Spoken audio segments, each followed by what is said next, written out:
ہونے کے دوران بھی موجود ہوتی ہیں، صلح ہو جائے تب بھی موجود ہوتی ہیں۔ تو بنیادی چیز انسانی احساسات ہے۔ اور پھر آپ بتائیں گے کہ بچوں آپ یہ بھی پڑھیں گے کہ اختلافات پر قابو کیسے پایا جانا چاہیے۔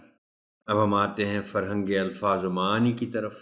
احساسات، احساسات لفظ احساس کی جمع ہے جس کے معنی ہے فیلنگز، محسوس کرنا، نوعیت، قسم، غلط فہمی، غلط سمجھنا۔ فہم سمجھ کو کہتے ہیں اور غلط فہمی کا مطلب یہ ہے کہ غلط سمجھنا۔ اب اس کے معنی آپ یہ کہتے ہوئے بھی سمجھائیں گے محترم ٹیچر بچوں کو کہ کسی نے کوئی بات کی اور ہم نے اس کا مطلب کچھ اور سمجھا، بات کرنے والے کا مطلب وہ نہیں تھا، ہم نے کچھ اور سمجھا، اور جب کچھ اور سمجھا تو اس کا مطلب یہی ہے کہ ہم نے غلط سمجھا، اور غلط سمجھنے کے بعد اس سے ہم نے غلط نتیجہ بھی اخذ کر لیا، تو پھر ہونا کیا تھا؟ ناراضی ہو سکتا، اور ناراضی کا مطلب ہے کہ اختلاف شروع۔ حق تلفی، حق مارنا، تلف کرنا ہوتا ہے۔ تلف بنیادی طور پر لفظ ہے، تلف کرنے کا مطلب ہوتا ہے کہ ختم کر دینا۔ حق تلفی، حق مارنا۔ عدم ادائیگی، ادا نہ کرنا، تسلیم کرنا، مان لینا۔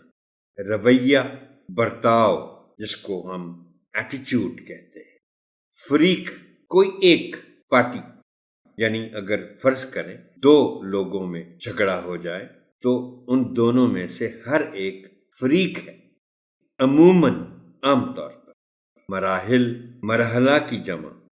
سٹیپس یا فیزز، یہ بچے بہتر سمجھ پائیں گے اگر آپ یہ دونوں الفاظ استعمال کریں، یعنی فیزز یا سٹیپس۔ مسائل، مسئلہ کی جمع یا مسائل کے معنی مسئلے، پرابلمز۔ اب ہم آتے ہیں متن سے متعلق تشریحات کی جانب۔ ایک تو وہی لفظ اختلاف ہے۔ اختلاف کے معنی مختلف سوچ یا رائے، بنیادی وجہ ہے۔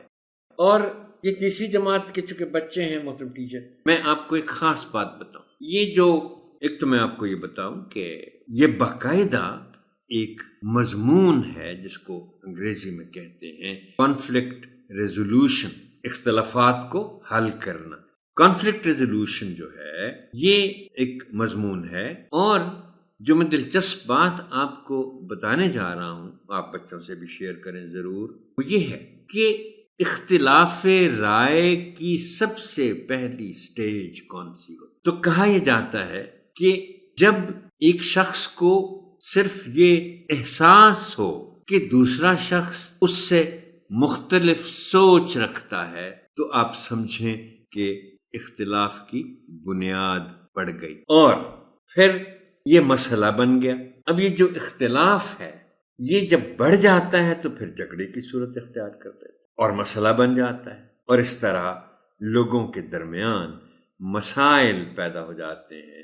ایک مسئلہ نہیں رہتا، لیکن پرامن معاشرے کا تقاضا ہے، بچوں کو بتائیے کہ مسائل کو حل کرنا چاہیے۔ اب اس متن میں مسائل کو حل کرنے کے 4 مراحل ہیں۔ یہ مختصراً میں آپ سے شیئر کر لیتا ہوں آپ تاکہ بچوں کو بتا سکیں، بہت مختصر، اس لیے کہ یہ بہت وسیع مضمون ہے۔ کانفلکٹ ریزولوشن، مسائل کو حل کرنا، جھگڑے کو حل کرنا، اختلافات کو حل کرنا۔